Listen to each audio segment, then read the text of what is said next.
तुलना हम उम्र से की जाती है, आप में मुझ में तो एक पीढ़ी का अंतर है मम्मी जी।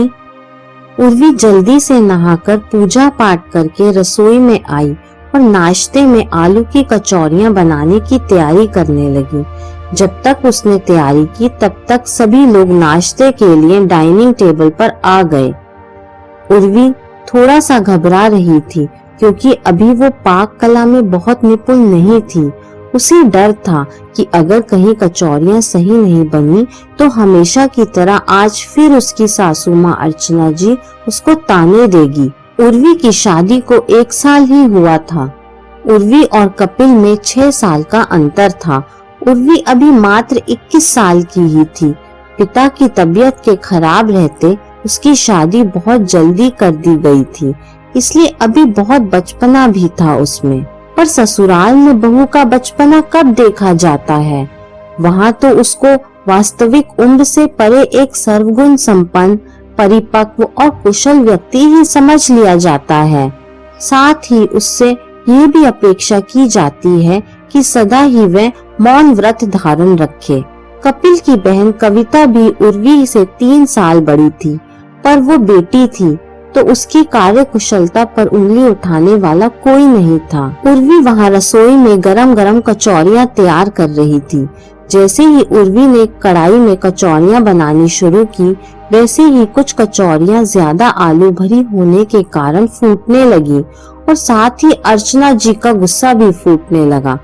बस प्लेट में कचौरियां देखते ही उन्होंने बड़बड़ाना शुरू कर दिया। ये भी कोई तरीका है कचौरी बनाने का? इतना तो सीख कर आना चाहिए था। मैं बना दूं तो सब उंगलियां चाटते रह जाएंगे। क्या तुम्हारे यहाँ ऐसी ही कचौरियां बनती हैं उर्वी? उर्वी बेचारी बड़े मन से नाश्ता बना रही थी, पर अर्चना जी के कटु वचन सुनकर उसका दिल दुखी हो गया था। उर्वी के ससुर जी बोले, अरे अर्चना, कोई बात नहीं, इतना शोर मचा रही हो, इससे अच्छा है कि उठकर उसको बता दो कि कितना आलू भरना है और कैसे भरना है, तो अगली बार सही से बना लेगी। पर अर्चना जी कब किसकी सुनती थी, तो वो बस उर्वी के काम की अपने काम से तुलना करना शुरू कर देती थी। इस तरह एक दिन उर्वी ने उड़द की खिचड़ी बनाई और रायता बनाया। बस अर्चना जी बुरी तरह बिगड़ने लगी और बोली, उर्वी, क्या तुम्हारे घर में ऐसे ही सूखी खिचड़ी खाई जाती है? न सलाद है, न पापड़ है, न अचार है। मैं खिचड़ी बनाती थी तो साथ में 2 तरह की चटनी, मूली, गाजर, खीरे, टमाटर का सलाद, पापड़ और घर में बने अचार जरूर होते थे। उर्वी बोली, मम्मी जी, दही था तो मैंने रायता बना लिया। इस समय घर में पापड़ नहीं है और कोई सब्जी भी नहीं है, तभी तो आपसे पूछकर खिचड़ी बनाई थी। उर्वी का जवाब अर्चना जी के भाषण के पीछे छुप रहा था। कविता अगर कभी नाश्ते में कुछ बनाती और चाहे उस चीज में कोई स्वाद होता या ना होता, पर तब अर्चना जी के मुंह से चू भी नहीं निकलती थी। उल्टा तब ये बोलने लगती थी कि चलो कम से कम कोशिश तो की, अब अगली बार अच्छा बन जाएगा।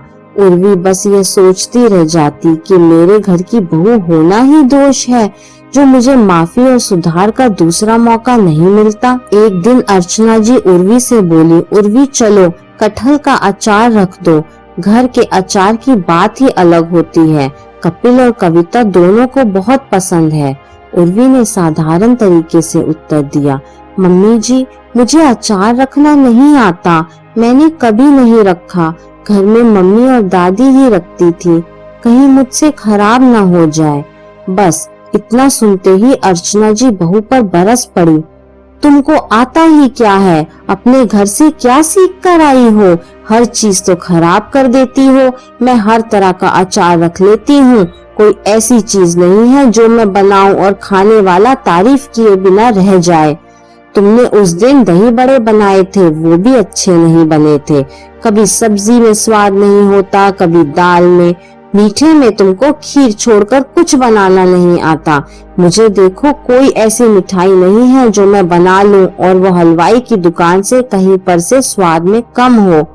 उर्वी थोड़ी देर तक सुनती रही, फिर बड़ी संयम के साथ बोली, मम्मी जी, मैं लगातार सीखने की कोशिश कर रही हूँ। आप इतना कुछ कहती हैं, तब भी हर बार कुछ नया बनाने का प्रयास करती हूँ। वो अलग बात है कि आपके हिसाब से नहीं बन पाता। शादी के पहले रसोई का ज्यादा काम नहीं किया था, इसलिए कोई अनुभव नहीं है। उसके लिए माफी चाहती हूँ। पर माँ जी, एक बात जरूर कहना चाहती हूँ आपसे कि अगर आपको मेरी तुलना ही करनी है तो आप कविता दीदी से कीजिए, जो लगभग मेरी हम उम्र है और कम से कम मैं उनसे तो ज्यादा ही काम कर लेती हूँ। आप मेरी तुलना अपने आप से क्यों करते हैं? आप में और मुझ में तो माँ बेटी की उम्र का फासला है, तो जाहिर सी बात है कि माँ के पास तजुर्बा ज्यादा ही होगा और बेहतर होगा। आपकी शादी को 30 साल हो गए हैं माँ जी, और मेरी को 1 साल। अब आप ही बताइए, आपके जितना मैं इतने कम समय में कैसे सीख लूं? मुझे थोड़ा वक्त दीजिए और जहाँ कमी नजर आए वहाँ सिखा दीजिए, जैसे आप दीदी को सिखाते हैं। मैं कोई आपकी प्रतिद्वंदी नहीं हूँ, आपकी बहू हूँ। एक पीढ़ी का अंतर है हम दोनों में माँ जी। फिर आप मुझे खुद की तरह निपुण क्यों समझना चाहती हैं? मैंने अभी सीखना शुरू ही किया है। अब आप ही बताइए कि आपके लिए क्या आसान है, मुझे ताने देना या फिर जो कमी रह जाए उसको सुधारने के लिए प्रेरित करना? मुझे अपनी सारी जिंदगी यहाँ आप लोगों के साथ बितानी है, तो मुझे मेरे मन की बात स्पष्ट कह देना ज्यादा सही लगा। पर मेरी कई बात पर आपको दुख हुआ हो तो मैं माफी चाहती हूँ। इतना कहकर उर्वी अपना मन हल्का कर उठकर रसोई से चली गई और अर्चना जी अपने किए पर सोच में पड़ गई। ये कहानी आपको कैसी लगी मुझे कमेंट करके ज़रूर बताइए। कहानी पसंद आई हो तो लाइक, शेयर और चैनल को सब्सक्राइब करना ना भूलें। कहानी सुनने के लिए आपका बहुत बहुत धन्यवाद।